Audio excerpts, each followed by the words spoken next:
Good evening, all, and welcome to our webinar, Click for Action with the City of Milwaukee. Our presenter tonight will be Ann Elizabeth Shapira from the Unified Call Center.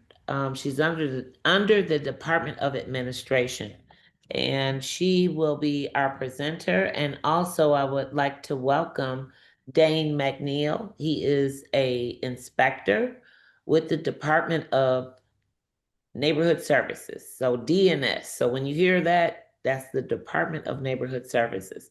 So we'll go ahead and get started. Anne, if you'd like to present. Absolutely. Thank you so much to the association for having me tonight. I'm excited to encourage more people to use the tools that the city offers for communicating with city departments to solve problems all over the city.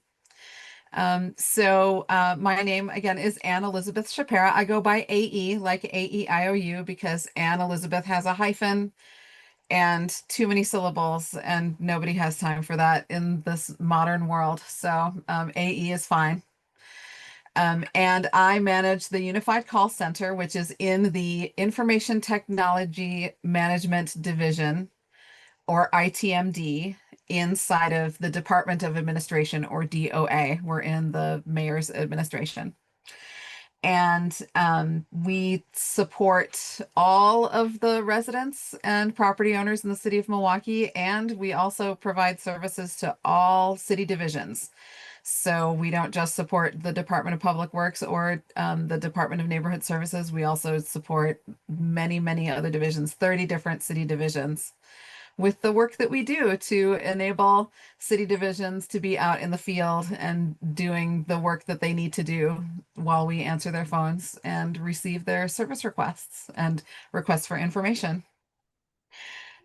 So as we get started, thank you to everybody for visiting this session, and also for anyone who is replaying this after the fact. Thank you so much for your interest in this important subject. Um, for everyone who is joined currently, I wanted to just, I don't know if I could do a poll, just very informally. Um, I just want to know if are people already using Click4Action and the mobile app, or is everybody here completely new to that? I see Val is nodding that you use. Do you use the MKE Action mobile app, or do you use Click4Action? Both. Yep. Mobile app Both of mostly. them. And boy, oh boy, are you guys quick when I use it. So high five. Oh, good, good. Yep. I'm so glad. I'm so glad. Megan Thomas in the chat says, I usually call. Michael says they're completely new to all of the tech. Megan Thomas says yes and no. So I'm assuming that's yes to Click4Action and no to the MKE Mobile Action app. The reason I wanted to bring up the app is that if you tend to live on your phone or your mobile device, the MKE Mobile Action app is specifically made for that environment, and it's way easier to use on mobile than Click4Action. But that being said, I'll definitely begin with Click4Action on a desktop. It will look the way that it looks on the screen right now on a desktop PC browser. I'm using Chrome, but it works in a wide variety of browsers. It'll also look this way on a laptop browser and on most tablets if they are rotated to the landscape orientation instead of the tall portrait orientation. If they're wide, you'll see the screen this way. Click4Action is a responsive web application. And what that means is that if you view it on a different size or orientation of screen, it will change to fit that screen. So if you use Click4Action on a tablet and rotate it to the portrait orientation, it'll just move everything into one column instead of having some content be on one side of the page and some content be on the other side of the page. So yes. So this is what Click4Action looks like when you first access it. You'll notice that this URL is the address of the page is not easy to remember. So I've made some aliases that are easy to remember. And the easiest one is milwaukee.gov/click4action. And it doesn't matter if you spell it CLICK, number 4, word action, or if you spell it CLICKFORACTION. Either way, it'll get you there. So you can just go to milwaukee.gov/click4action and you will get to this page. And so what you'll see first, let me get my outline up here. I had an outline. I truly did. Gonna just open another little browser window and put it over here. Before a guide. There are easy guides to using Click4Action that already exist on the city's website. And if you go to milwaukee.gov/C4A guide English, you can get the English guide. It also is available in Spanish or in whatever languages your browser supports for translation. So, so those guides are out there, but I will still just walk through the basic points of using this very cool application that has certainly made it a lot more streamlined for many residents to report problems that they encounter throughout the city. So when you're using Click4Action, you'll just launch your browser, which is the application that you use to access the internet. So examples of browsers happen to be Chrome or Brave or DuckDuckGo or Safari is a browser that people use on Mac operating system machines. There's a lot of different browsers. So I'm not endorsing or advocating for one particular company or another. I'm just using Chrome because that's what happens to work best for this particular application. Firefox is also great to use. But again, not recommending or promoting a private company. So you'll just navigate to, if you can't remember if you can't remember milwaukee.gov/click4action, if you just go to the city's website, city.milwaukee.gov, up in the upper right corner of nearly every page, if not every page, there's a button for Click4Action. And so you click that and it'll take you right here. So once it's displayed in your browser, you'll see that you have the option to log in and to sign up here in the upper right corner of the screen. You don't have to, it's not required. However, if after you submit a request, you want to receive notifications about when it's been completed, you're gonna wanna sign up and create an account. Click4Action does not share, the city does not share your email address or any information from Click4Action with anyone. They're very, very privacy minded at the City of Milwaukee.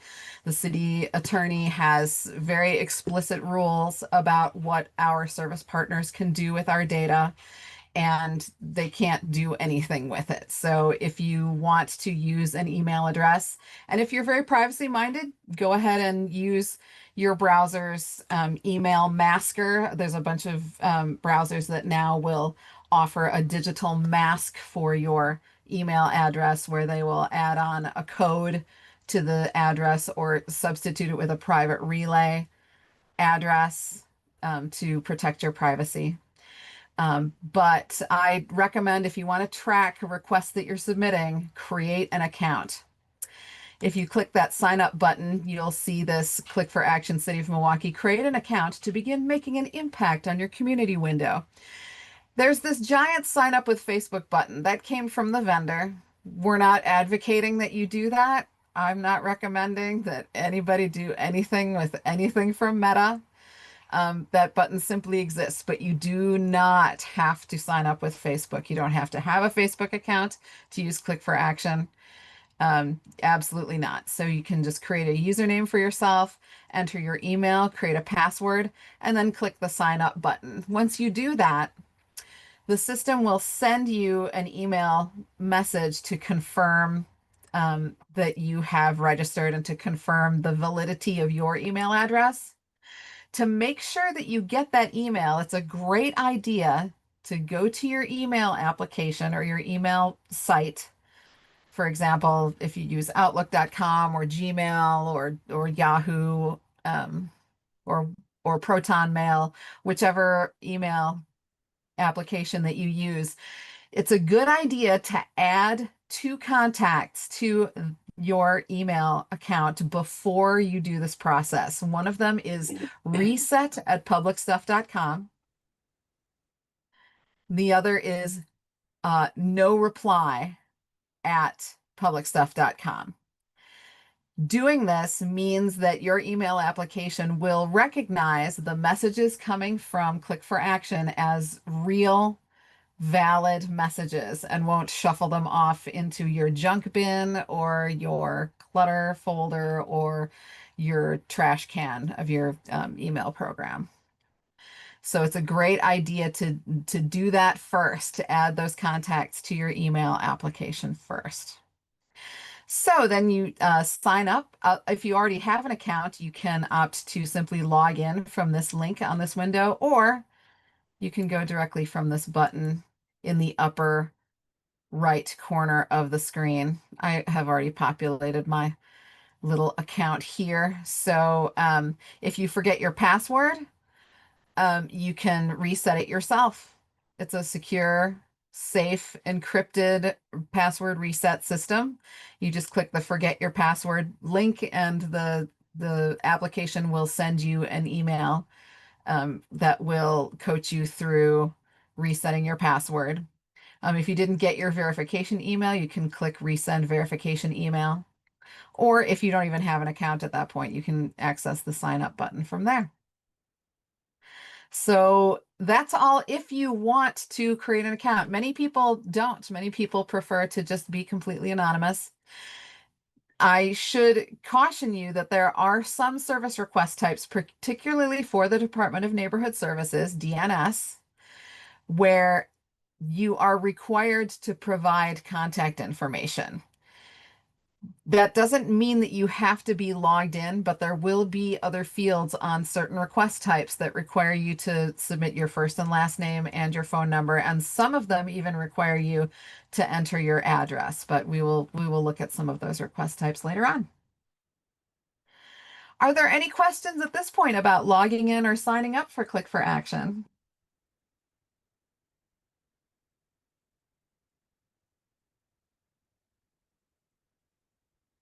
Very good. Great. If any questions occur, we'll catch them later on.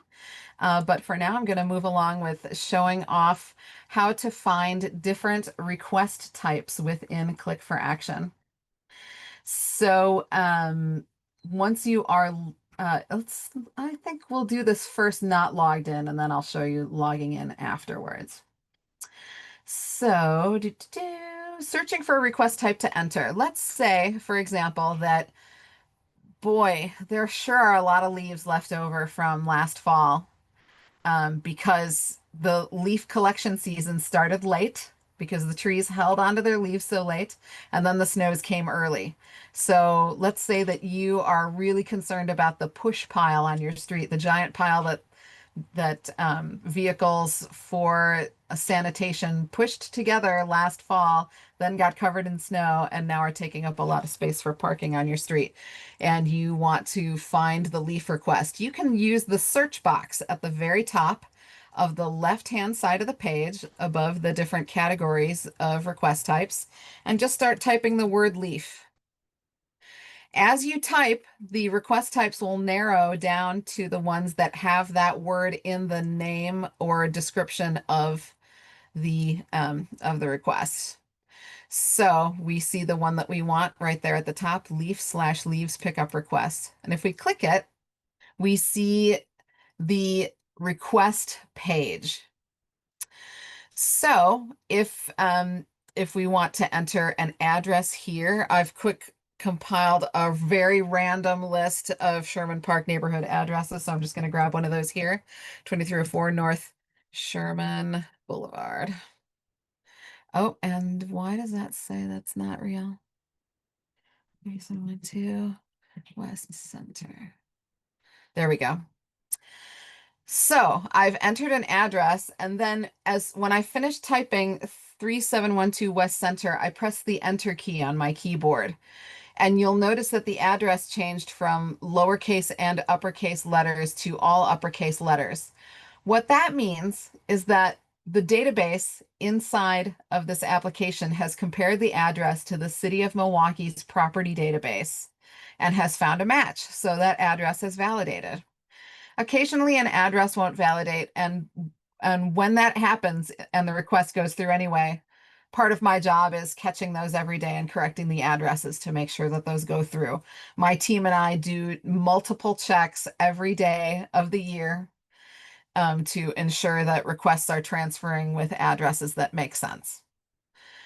So that is the address portion. You can also use the pin on the map to identify a location, but within Click4Action on desktop, people tend not to do that. It's not as intuitive as the application providers, I'm sure, thought that it was.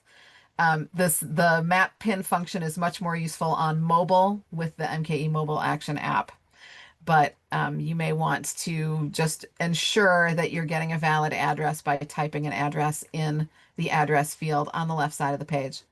You'll notice that there are boxes with text in them that are blue boxes.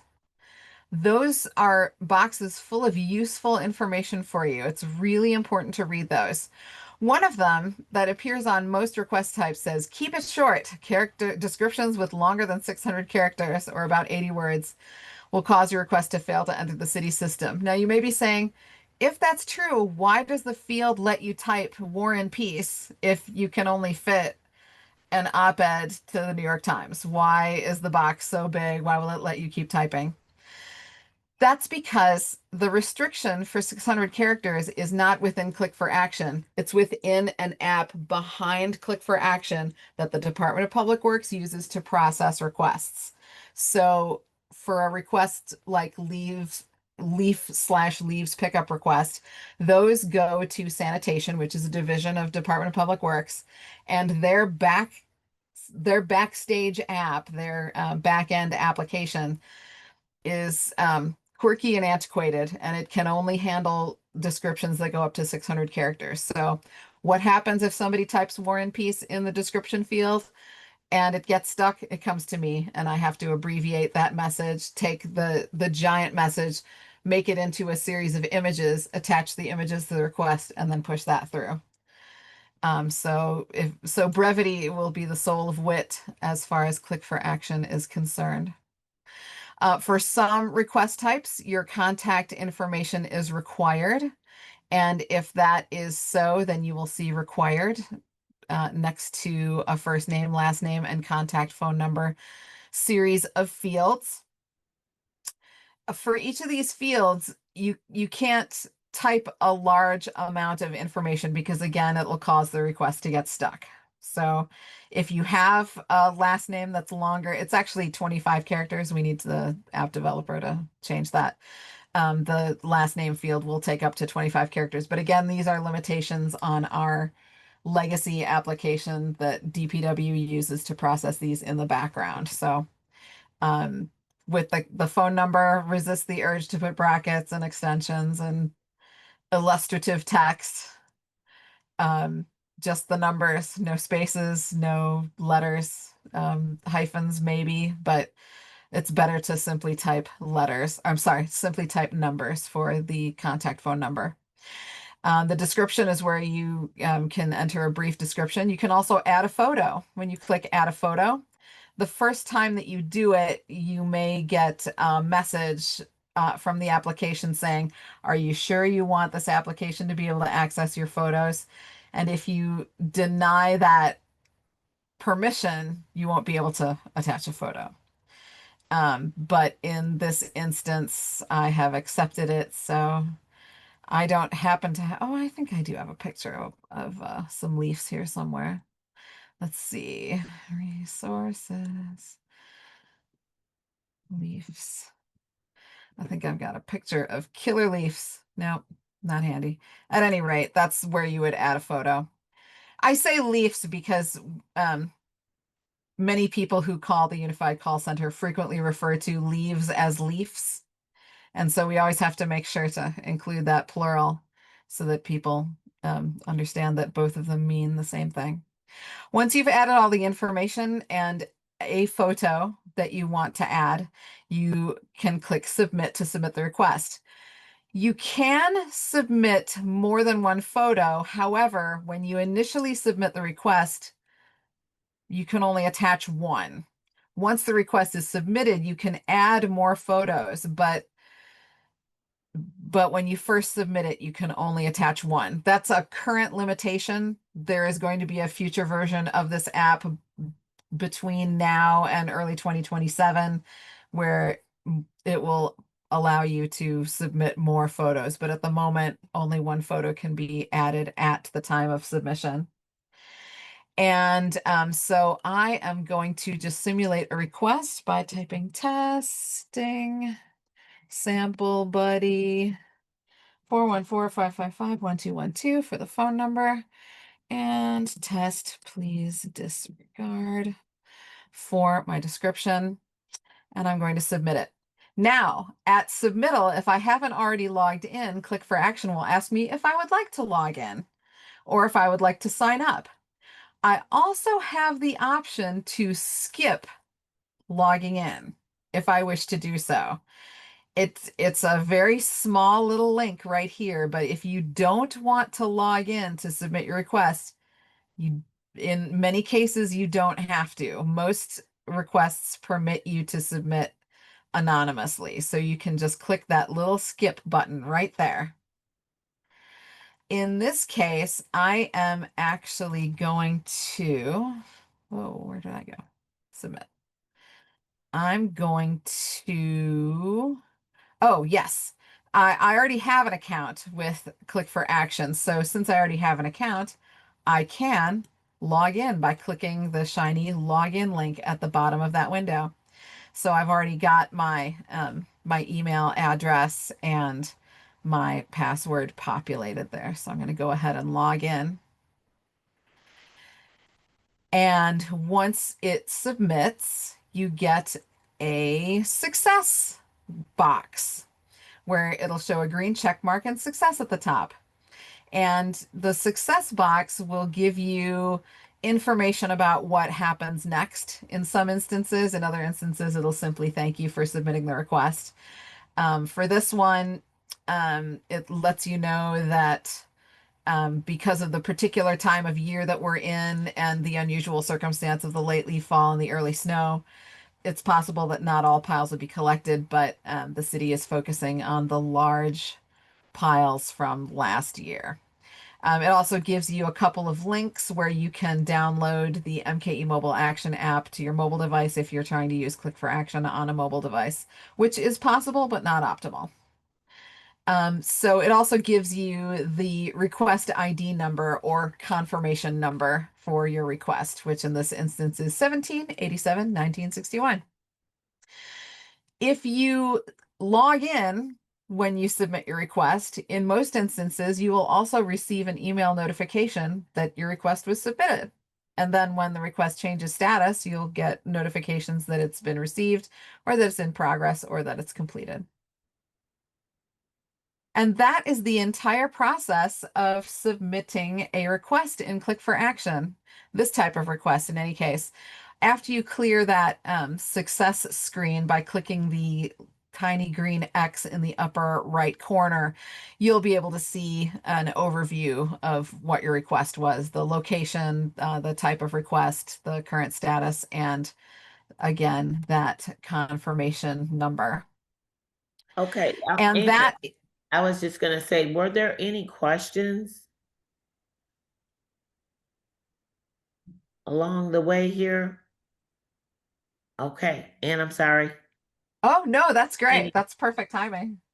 This is a very good time to invite questions. So what I'm going to do at this point is go explore. I'm going to go back to the main Click4Action page. Whenever you want to return to the start page of Click4Action, you just click up in the upper left corner, click on the blue text Click4Action City of Milwaukee, and it'll take you back to the beginning. On the right side of the page, you see a map, and you'll notice that it has many map pins that are in orange, which is the color received. And there's a few that are just freshly submitted. One of them is the one that we just submitted, and those are red. There are also map pins that are blue. Oh, Megan has a question. Go ahead. It's Megan. It's just Megan. spelled differently. Oh, that's okay. Good to meet you, Megan. You too. And when reporting like a pothole or a city like light that's out, like let's say it's a street light, Mhm. what will we click on? Absolute, great question. Let's do a pothole request. There are two different ways that you can look up request types in Click4Action to find the one to submit. When you first access the page, you'll see that there are these different categories of requests. So if you don't know what your request type is called, you can just go looking through categories. So I happen to know, because I'm very familiar with city operations, I happen to know that potholes are within the street maintenance category, but not everyone's going to know that. It's very much not intuitive. There are some types of requests that you would assume would be in one category that are absolutely not in that category. You'd think that leaves would be in forestry because leaves come from trees, but it's in sanitation because it's collecting something. Same thing with brush. Brush collection is in sanitation, not in forestry, even though brush can include branches that come from trees. So if you don't know the category, you can also use the search box that's up at the top of the column on the left-hand side of the screen and just start typing pothole. And as you do that, as you type, it will begin to narrow down the choices so that when you complete the word pothole, the only two choices are potholes and pothole in alley. So let's report a pothole in a city street. We're going to click on pothole in a city street. And I'm going to pretend that this pothole is right outside City Hall, 200 East Wells Street. And I hit the return key at the end so that it validated the address. And then I'm going to take a moment to read that important information in that blue box. Please note that streets with many potholes may be referred for complete street pothole repair. So I'm going to just take a second and a breath while I read all of that valuable information. And then I'm going to answer the questions in the form. Multi-block. Sometimes people will call up and be like, 13th Street from Morgan to Oklahoma is a war zone. So many potholes. It looks like the surface of the moon. So if it's a multi-block problem, you can select yes on this particular question. I'm going to say no there.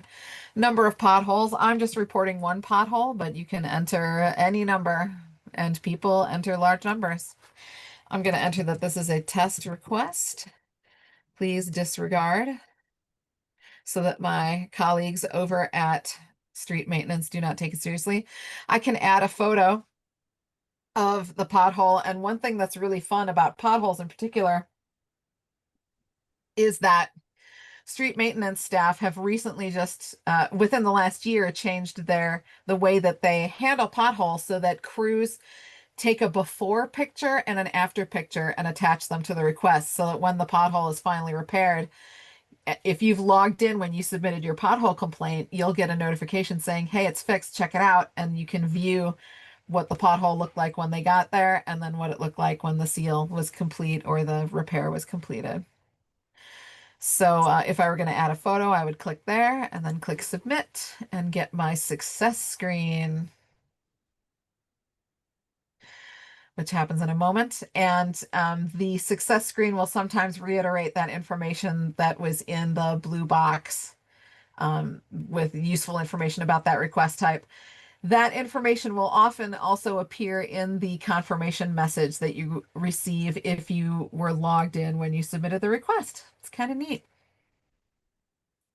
So you asked about potholes, Megan, and you asked also about, oh, streetlights. Let's do that Streetlights. next. Could we skip streetlights and what if there's like an accident that happened in my neighborhood on like a busy or major street or intersection, and the debris was still there? What category would that fall under? And That's are under we able to sanitation, and that report that? you can, absolutely. It's Okay. called special pickup crash/accident debris. So if you start typing accident, that'll come up, or if you start typing crash.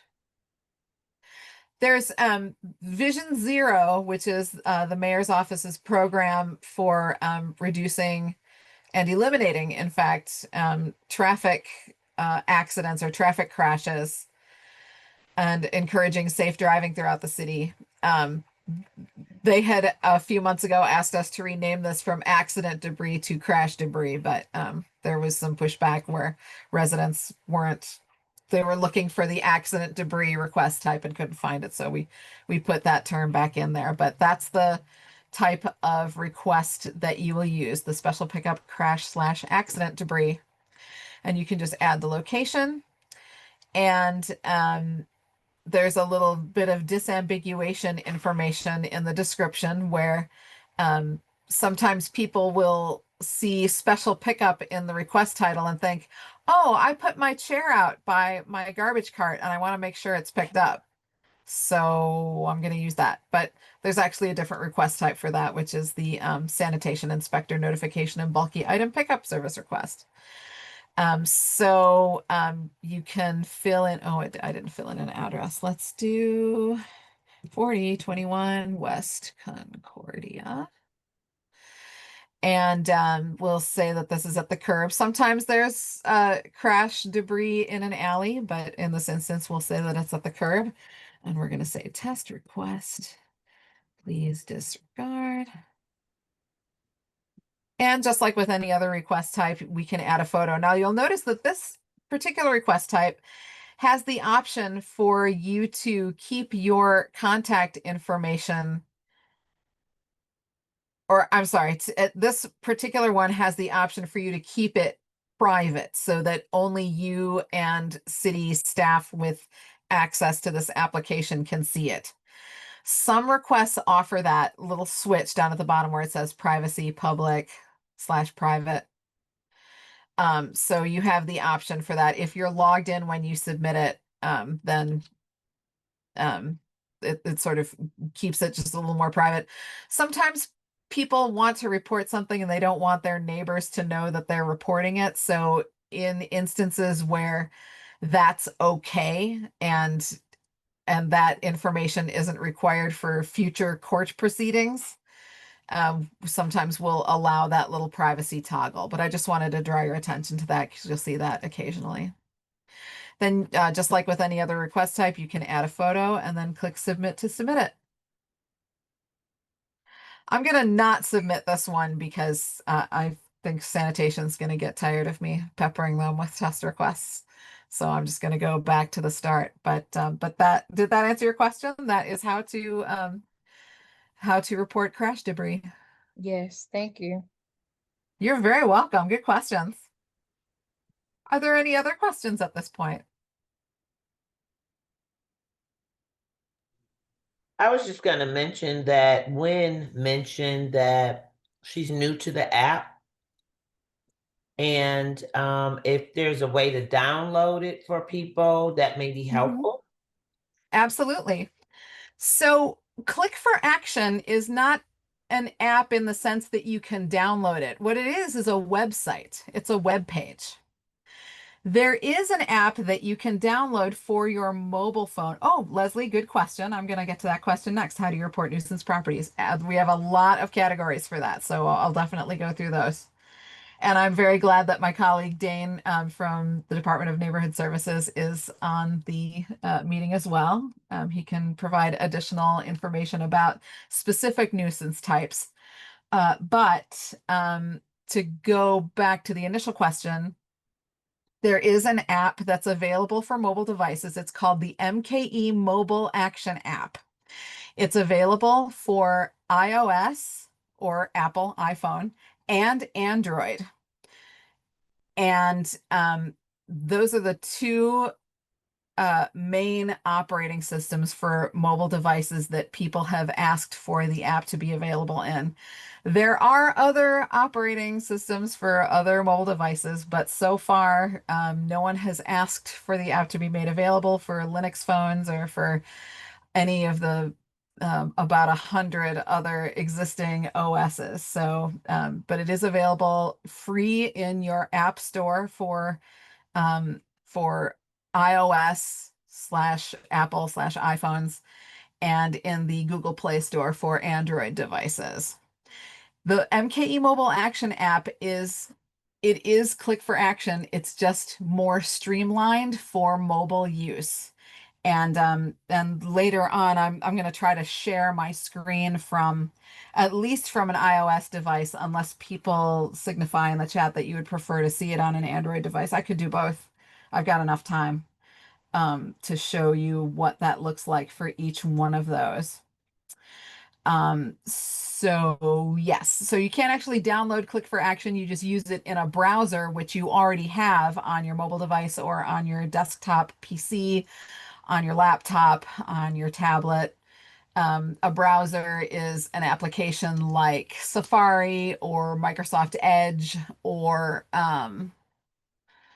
Chrome or Firefox or Brave or DuckDuckGo. There's a lot of different browsers and it works. I haven't yet found a browser that it doesn't work well in, but you already have a browser in your device and you just go to milwaukee.gov/click4action or just go to the city's website at city.milwaukee.gov and click the Click4Action link in the upper right corner of the screen. That was a good question. So I would like to address Leslie's great question in the chat. How do you report nuisance properties? Nuisance property requests are in their own category called DNS, Department of Neighborhood Services requests. And once I click on that, you'll see that there are a large number of request types. Some of them are grouped together into subcategories. And we can go through we can go through a lot of these actually. I'll peek into each category and show you what's in there. So the first category is animal problems on private property. This is not in the public right of way, so we're not talking about the middle of the street or a public area, although this does include sidewalks and the curb lawn, the grassy area between a sidewalk and the curb. So you can report dog feces, dogs at large, other animal problems, concerns about an animal which is not a dog or a rat on private property, and then there's rats or rat harborage. Dane, yes. Yeah, you were touching on it, and I don't want to interrupt you, but No, D please do. Department of Neighborhood Services mandate is to govern all building codes and property codes on private property. So an easy way to think about, is this going to be in the DNS category? Is my complaint going to be on private property? So if it's going to be feces in the grass, your neighbor's porch, anything that would be deemed private property, that includes commercial private property, you would be making a report to DNS 99.9% of the time. If it's going to be trashing the roadway, we sometimes get these complaints like a sidewalk curb area has trash piled up on it. That is probably not going to be a DNS issue for us to deal with. It is most likely going to be a DPW issue. So if you are reporting something that's going to be on a private property, including all commercial properties and vacant lots, then it's most likely going to be under a DNS category, and we have a lot of categories. Yes. Thank you, Dane. And You're welcome. to tag onto that, if you're in doubt about a mess that's at the curb or a mess that's at the alley line, you can submit simply a sanitation inspector request, which is under the sanitation requests category. You can just type sanitation inspector in the search box and it'll come out.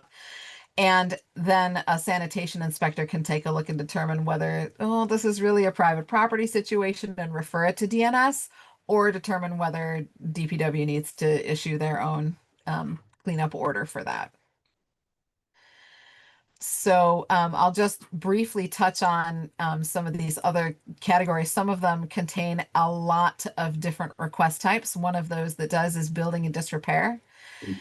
You can report buildings which should be condemned, buildings that are damaged by fire, private property, buildings with windows that are broken or missing, vacant buildings standing on private property. Renters and tenants often report these plumbing problems. No hot water and no heat are very key in Wisconsin winters, and those receive a rapid response. No electricity, mice roach infestation. Just looking through this category, there's a lot of different concerns that can be addressed with those request types. One of the reasons that we have so many different categories within DNS for the people on the line that are not with the city services is that we use that system to prioritize those types of complaints differently. So a no heat complaint, if you're a renter, as an example, we would categorize that as an emergency complaint. So our department staff will deal with that in a different fashion than, say, a property with broken windows, right? Right. That's not an emergency complaint that could take the inspectors a couple of days to work through their workload to get out to that property. But unsanitary conditions, no heats, electrical complaints may or may not be emergencies. So we do like to have those things segregated, and our staff does review those and then direct them to the appropriate inspector with the escalation that's appropriate if it is in fact an emergency situation. And we use the term emergency, which, just to be clear, is not a 911 emergency. This is just an internal term that we use because a no heat condition is in fact very important.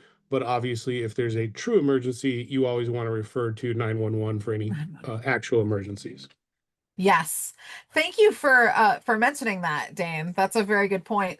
Sometimes people will try to use Click4Action to report a crime that's in progress No, or a body in a car. No, not those the are right tool. absolutely right. It's definitely a police matter. So that doesn't happen very often, but every once in a while we get a doozy. And need to refer those on to police ourselves. But I wanted to highlight some of the most popular request types, particularly these particular request types tend to be at the top most popular request types submitted for both Aldermanic District 7 and Aldermanic District 15. So furniture discarded on private property, large items discarded on private property, scattered litter and debris, and small items discarded on private property. These are heavy hitters. So we receive many. AE, could I Yes. sorry, could I make another comment about that? If you're a property owner and you have, let's say, as an example, this is something that I think a lot of people in Sherman Park have experienced at some time. Somebody illegally dumps trash on your property. So you go outside to go in the car in the morning and somebody dropped a bunch of stuff like in your driveway or on your backyard or next to your garage. Um, you can definitely put in a complaint through this, but what I can tell you is that one of our inspectors will go out to that address. They will identify, in fact, there is a large pile of debris or some type of, trash that is there. And then as the property owner, you would get the order to clean up that trash. So that is something that I think our inspectors and myself personally, when I had done that job, deal with that complication because the owner says, this is not my trash. It was illegally dumped there, which is a terrible situation for the property owner to be in. But unfortunately, it would be the property owner's responsibility to clean that up. So the reason I'm explaining that is if that does happen to you, you would only have 3 days from the time that we issue the order before we send a contractor out there, and then you're charged for that. You may not want to report trash that's been dumped on your own property because you may need additional time to clean that up. So now if somebody's dumped trash in the neighbor's lawn or in a vacant lot or at the, some like the back of a commercial building or something like that. Those are things we definitely want to report. But we do sometimes, I actually have a case I'm working on right now where essentially the property owner called us for code violations and they just got an order written to themselves. And we weren't exactly clear why they called us because they're the property owner. So that does happen occasionally. Yes. That is something that the agents of the Unified Call Center frequently have to counsel callers about, is the fact that you are, as the property owner, responsible for cleaning up that mess, even though you didn't create it, and it's absolutely not fair. And it is simply the way that that needs to be handled. Now, that being said, property owners Stop do illegal dumping have. reporting. I Yep, see you we do pulled it have a up. legal dumping. I did, yep. Yep. If you can't remember this URL, an easy one to remember is just milwaukee.gov/dumping. Dumping. And that will take you to this page where if you want to provide your contact information and you have credible evidence of illegal dumping taking place. For example, if you have installed cameras on your property and have captured the vehicle doing the dumping, captured the act in progress, captured an image of the person or people doing the illegal activity, if you've captured their license plate, if you have credible evidence that could lead to a conviction, then you can complain about that through milwaukee.gov/dumping. There are details. There's a link for viewing the program details for getting rewarded for a person providing sufficient information that leads to a citation. And you can use the dumping form to report it online. And I'm going to go back just so you see where I did that. There's in the report it box, you click the blue text report it online. And if you do not provide sufficient details and evidence, i.e. photos, videos, license plate numbers, to begin an illegal dumping investigation, unfortunately, DNS cannot investigate the incident. So just to give you a look at this form so you can see the types of information that are being requested. Did you personally observe the incident? Describe the material. This is all not through Click4Action. It's through a separate form, but this is also available to you online as an option. And if you agree to serve as a witness in court, you're not only eligible for reward, but if you don't check that you're agreeing to serve as a witness in court, the complaint may not be actionable. So there's a location where you can upload several files and videos. You can provide your contact information and then submit through that form. And again, to find that, just go to milwaukee.gov/dumping and then view that report it box on the left side of the page there. Hey, Ann, Great. there was a Yes. question in the chat from Jane. And Jane, Yes. I don't know if you want to unmute or I could just read your question. But she says there is a dump on the vacant lot on my block, garbage, and I don't know if this is rotted dirt everywhere. What do we do to shut it down? Yeah. Absolutely. That's a great question. There are multiple requests in Click4Action that pertain to vacant lots.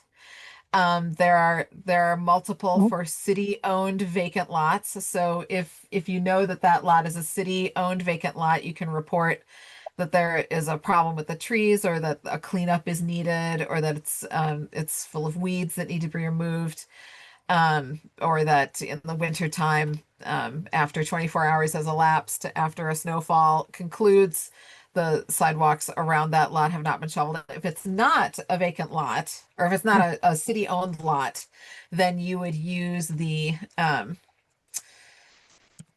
would we call that exterior of building disrepair? It's not really a building. I No, I tend to mean, use exterior building. if it's dumping on a vacant lot, it would still be a trash complaint. Uh, Oh, it looks, if it's like a privately owned sanitation vacant lot, inspector.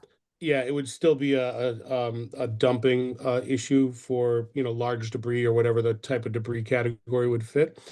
It Certainly. does it does look like Jane's question includes like rutted dirt everywhere. My assumption would be this is probably from vehicle traffic when the grass is wet or snow is soft, and they are back, bringing in trucks and then dumping them into the lot, which is a common problem that we have where somebody will be doing a remodel or a handyman, and they will dump like a bulk, truckload of trash in a vacant lot. Um, so reporting it is the first thing to do. Always report it because at the minimum, we'll at least get a contractor to go and clean it up at the property owner's cost. That may be the city as the property owner. It could be a privately owned vacant lot. There's quite a bit around the city. The second thing is how do you stop that? So vacant lots do become a target for dumping. Abandoned houses become a target for dumping. One of the things that I've seen um, to detour or that have been slightly successful with the vacant lots is some types of barricade to prevent the vehicles from being able to easily access that vacant lot. So essentially, they're still in the alley.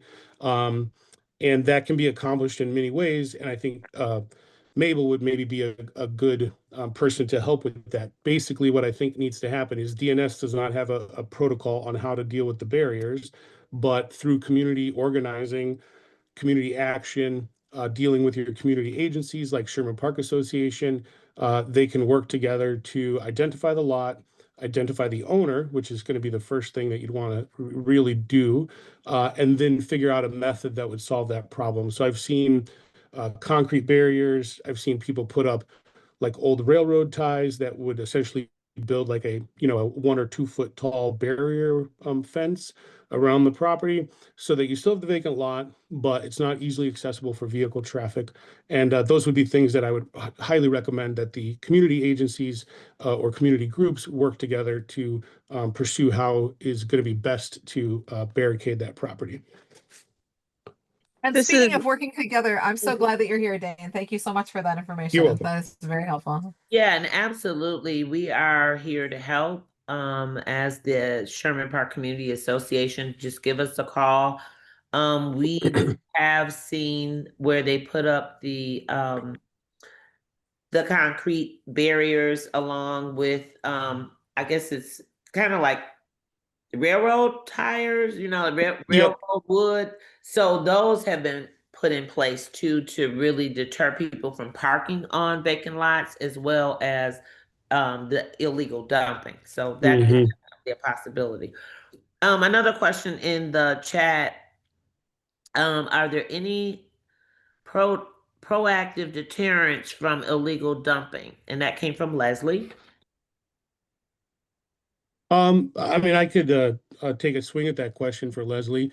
Um, the proactive deterrents that we're using a lot for vacant lots are going to be those type of barriers. That would be the primary proactive method. Usually those lots get dumped on excessively before, we can get action to have a community group or a funding source to put up those types of barricades. That then does become a proactive deterrent. The other option is signage. You can request if it's a DCD property to put up a sign that says, no illegal dumping. You can also put up your own private signs that say no illegal dumping. And then video cameras are not necessarily proactive, but they're, evidentiary and more reactive, unless the camera has a large sign that says you're being video recorded for illegal dumping. They're also on the illegal dumping webpage that AE had pulled up. There is a way to print up dumping signs. So our department has those signs pre-made. So as a community, you guys could get those printed, excuse me, and post those up. Um, yeah, you can see it right there. So essentially, it's got this like call 286 city to report illegal dumping. Those signs could be posted in certain locations that are being dumped as a warning to the dumper saying, we're watching you. This area is, being surveilled for illegal dumping. Great questions. Let's It looks see. like we might have a couple more in the chat there. Yes. Yeah. DNS is a so- hot topic. I'm so glad that you're here. Yeah, if you don't mind, Ann, I'll answer some of those other questions. No, please do. Please do. Does DNS have a team that focuses on finding illegal dumping? Not exactly, but our residential code inspectors, which is going to be the primary person that's dealing with residential complaints, they're assigned to districts within the city. So the Sherman Park neighborhood will have probably one inspector that's assigned to that area, or maybe two, and their districts don't necessarily match up with all of Sherman Park, so you might have two inspectors. During their normal day-to-day activities, they're visiting 10 stops, 10 properties a day to look at things. If they do see some excessive garbage that is posted throughout the city, they will write up a trash order when they find it themselves. Sometimes towards spring, our department managers and commissioner's office has in the past given direction when the snow melts towards spring. A lot of trash just kind of seems to magically appear from all the snow melting. They will target specific neighborhoods if there's an automatic request. I know I used to do that. I would get an automatic request that says, the 2000 block through the 5000 block of, Sherman Boulevard has trash, and we'd like to go look at it. And we would go and inspect, those entire blocks and then write orders as necessary. So again, a community working together to, work with their community agencies and their representatives to deal with that proactively is a way to do it. But we don't actually have a team of people that are specifically focused on finding illegal dumping. Our inspectors do look for that stuff, but they also have a large variety of other tasks that they do during the day. Thank you. Jesse, does that answer most of your question there? I'll assume yes.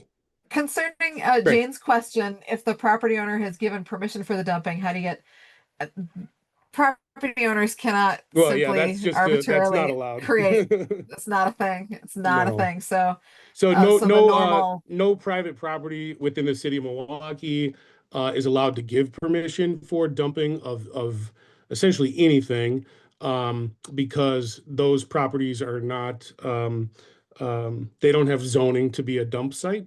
The only dumps that we have are going to be city operated transfer stations within the city of Milwaukee, where you're gonna dump your trash at a city facility.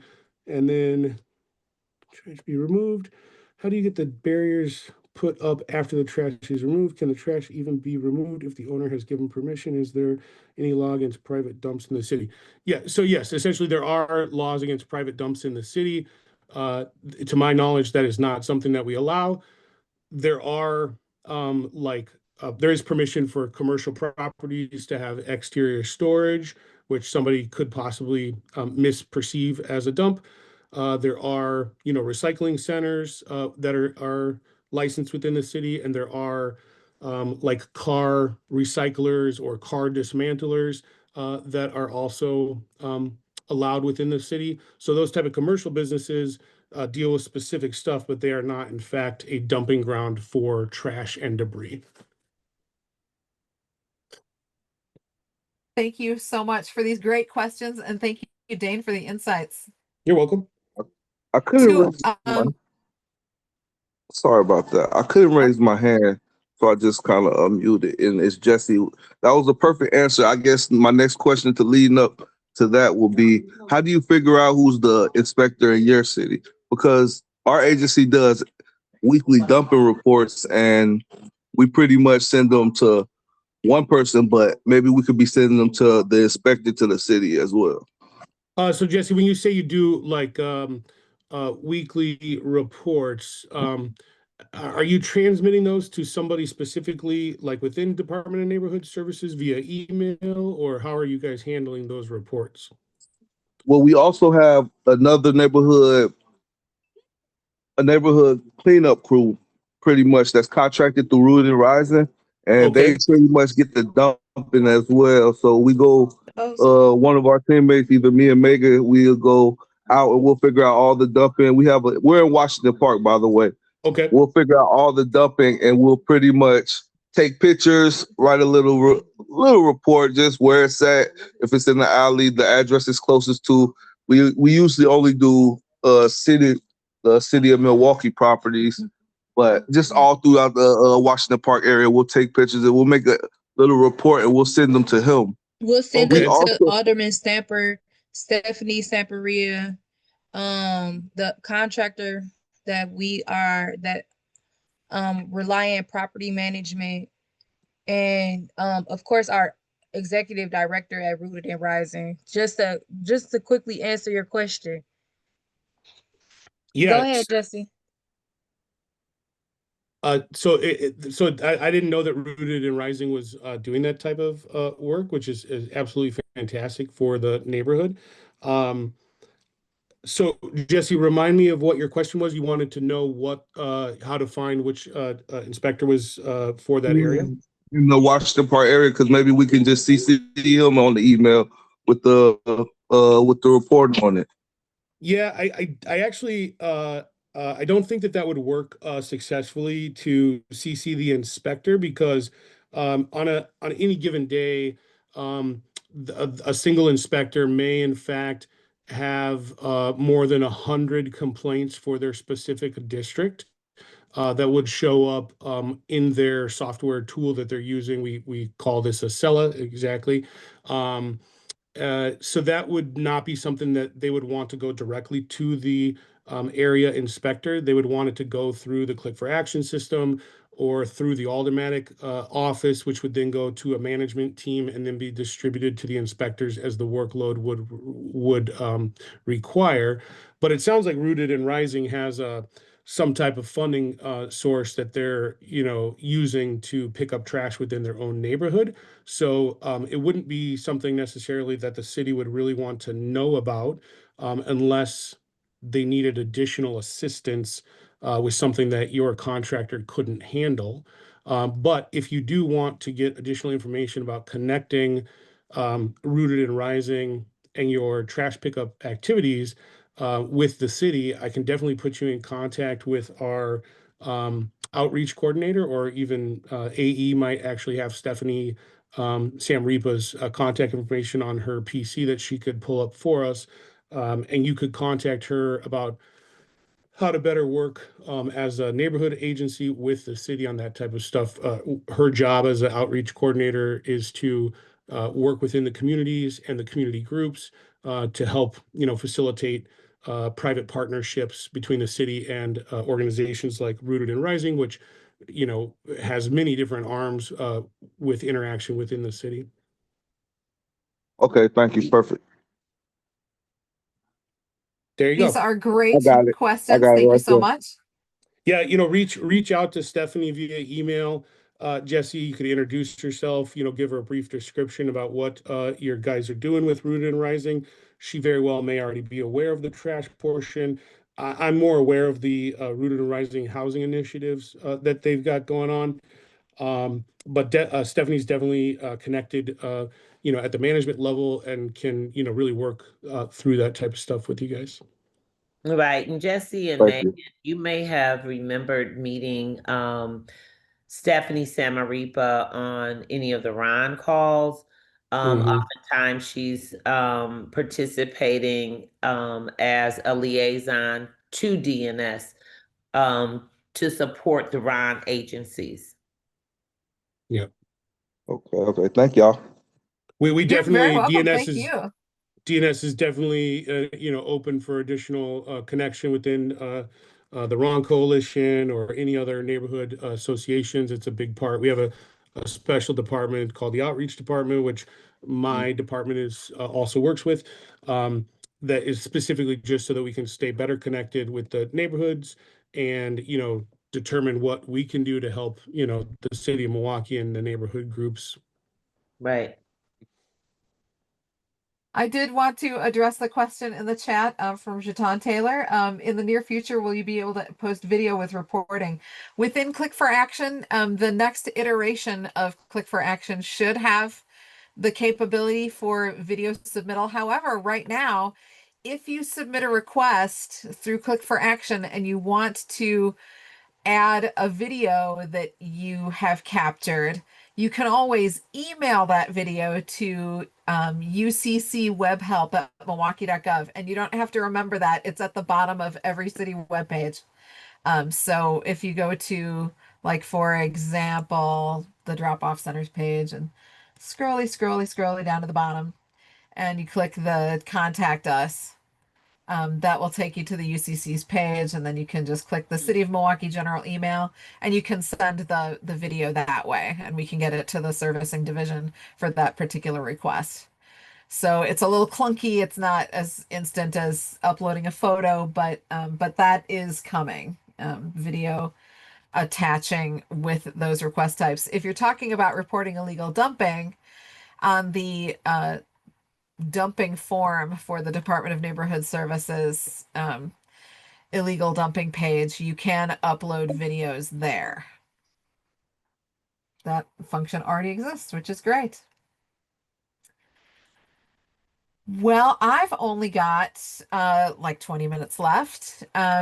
So at this point, are there any more questions, or would you be interested in taking a look at the MKE mobile action app?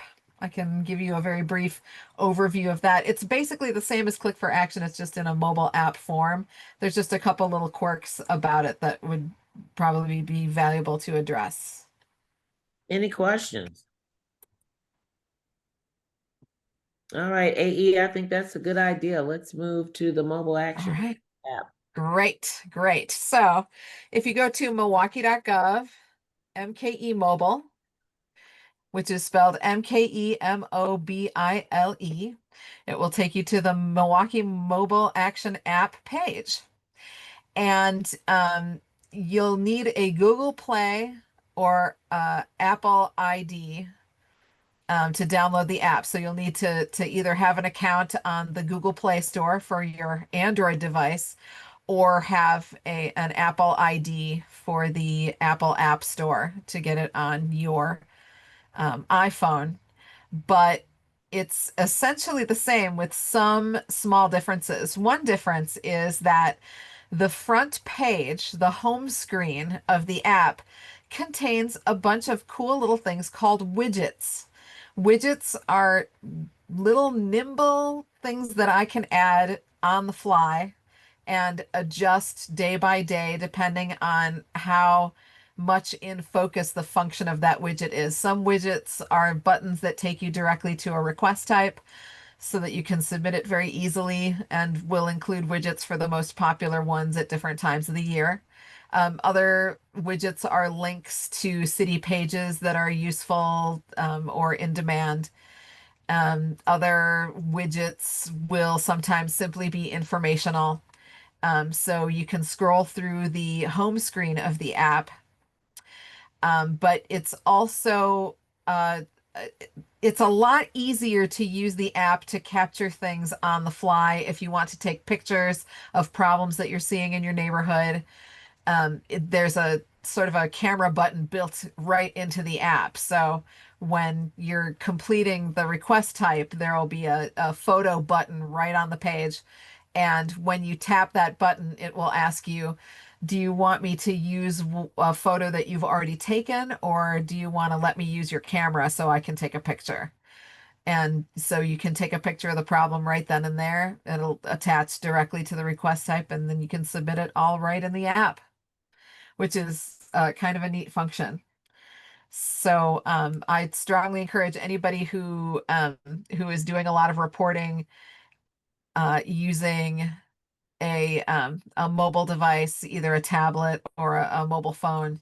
The MKE mobile action app is pretty great, and I think you will enjoy the user experience of it.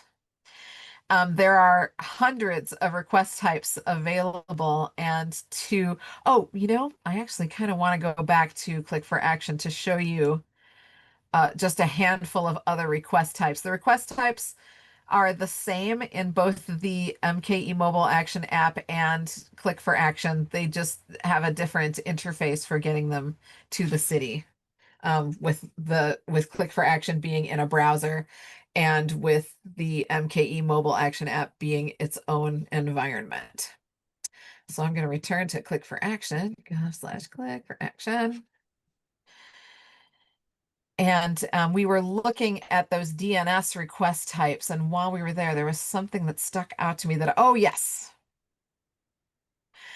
Noise nuisance from private industrial facility. I just wanted to touch on this because oftentimes residents will want to use this request type to complain about a neighbor whose party is going on too late or is too loud, or about a bar in the neighborhood that is having a party, or that type of noise complaint. Those noise complaints are not what this particular request type is for. This is for a noise nuisance from a private industrial facility. So, for example, if you happen to live in the neighborhood of like a blacksmith, or an industrial press facility, or a forge, and there is a consistent noise nuisance that is keeping you and your family awake. That's what this particular request type is for DNS to be able to investigate that.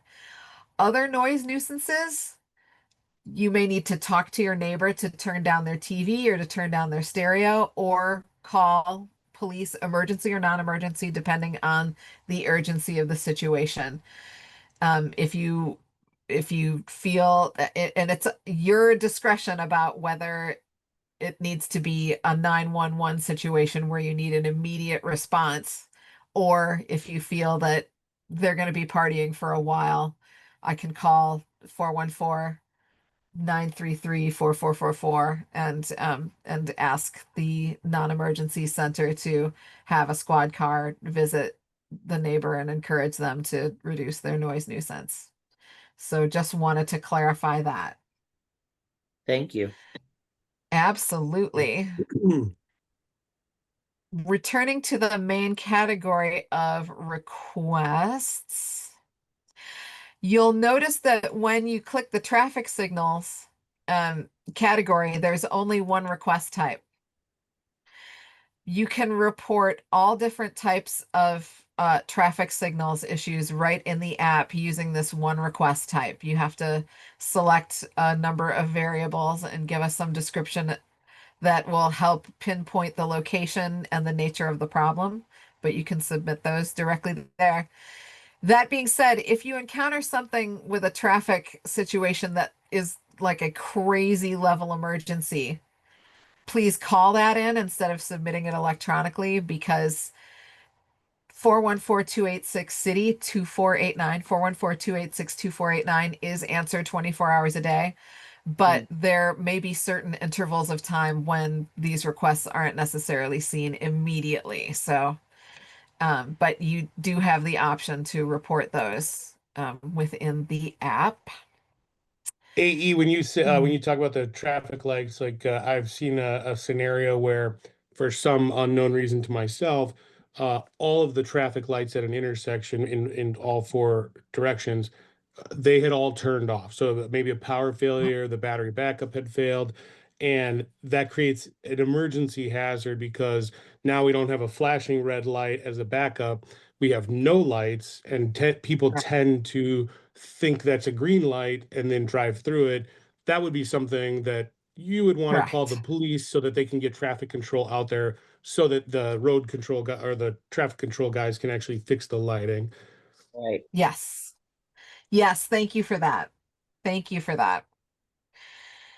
And I think that's really everything that I wanted to cover. And we have And I, just a few. Yeah, go ahead. sorry, AE, I didn't mean to interrupt you. It's No, hard no, on the please video do chat go. not to No, you're interrupt you there. great. One thing I'm not sure if people on the call experience this, but during the winter time, we have a lot of water main breaks. So you'll see that some water is kind of weirdly kind of bubbling out of the curb or coming out of the street. Is that something that you'd want to report on Click4Action, or do you want to call the water department's emergency response number? That is a great question, and thank you for asking it.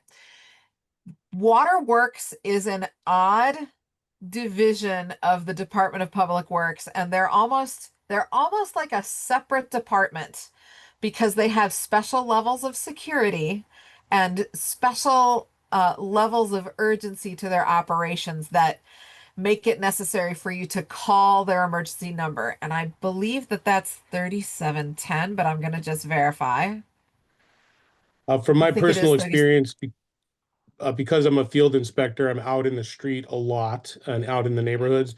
I think last year, like last winter, I think I called the water emergency line 5 or 6 times for water main breaks. And I can tell you that they're going to pick up like second or third ring. Yeah. Um, and it is worth reporting those types of complaints. Um, they're not going to be bothered with you if you call and 10 of your other neighbors have already reported it. They're totally fine with that.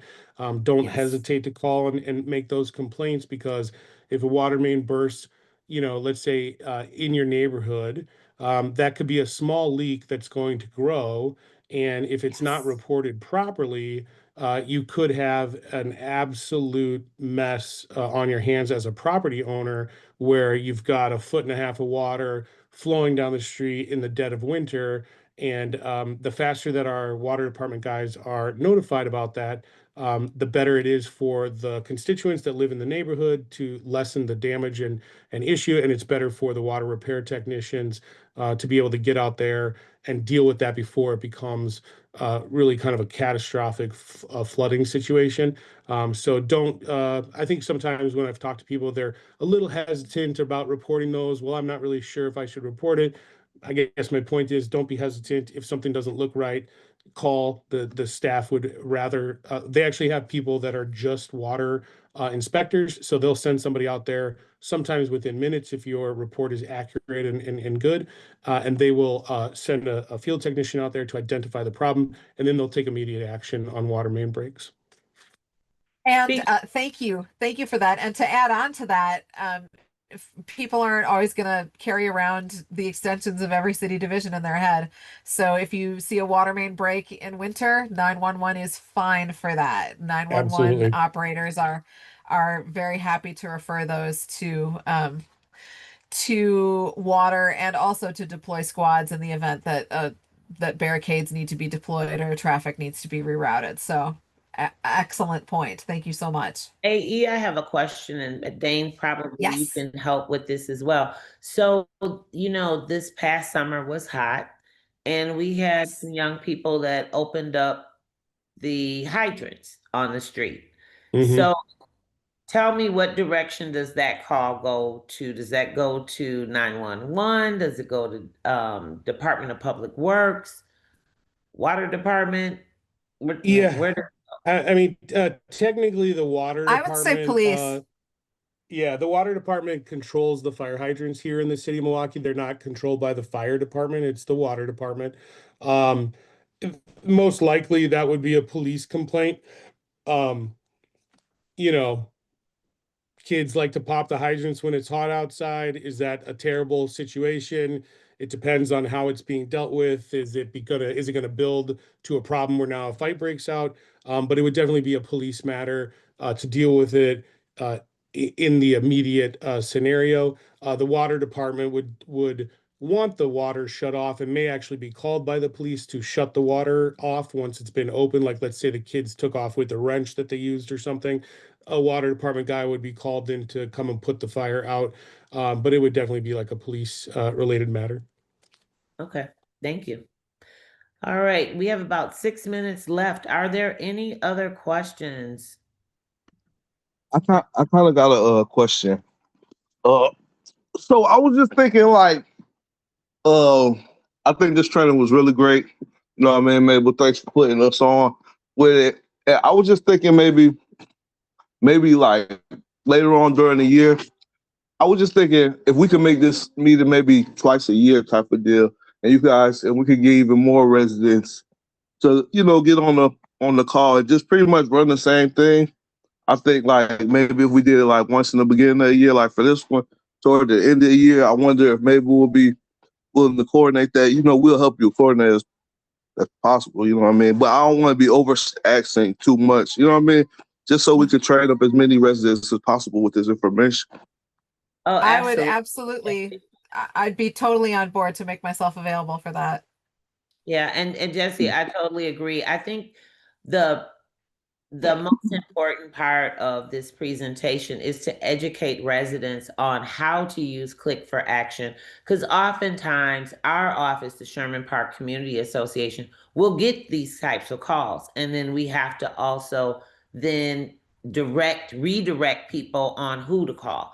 And I think it is really important that residents are armed with all the information on how problems can get solved in the neighborhood, whether it's calling the Unified Call Center, whether it's using Click for Action. You can feel free to call the associations. You all are rooted and rising, and we're with Sherman Park.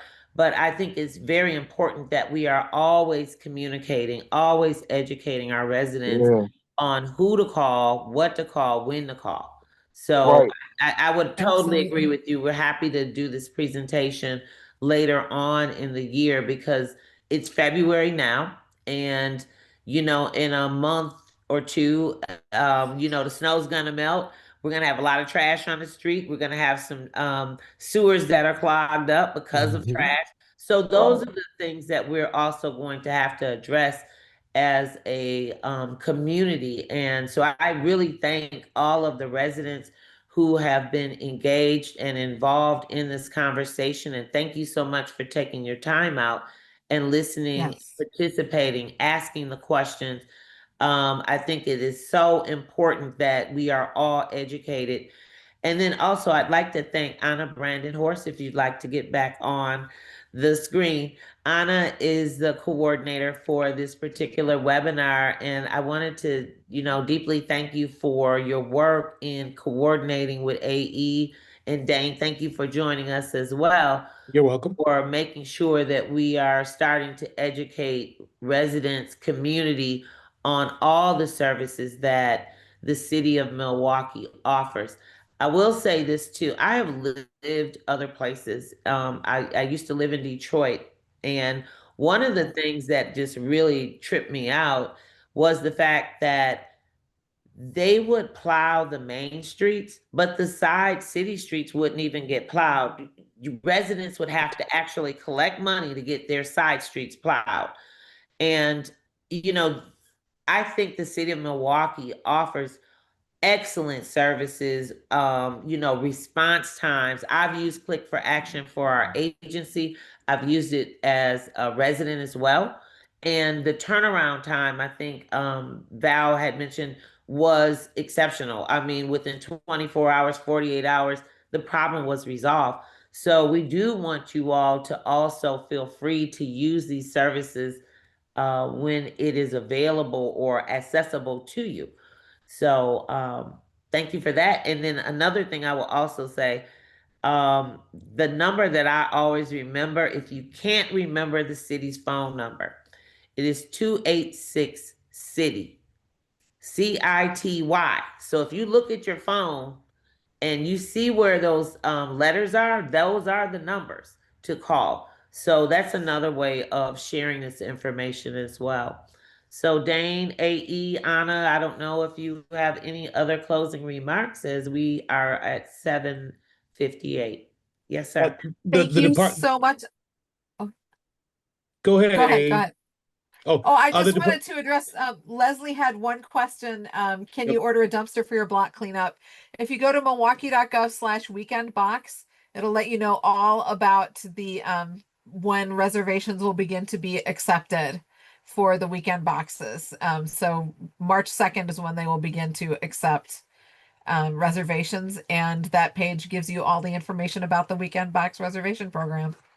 And the Department of Neighborhood Services is always happy to help with any type of community training, education opportunities.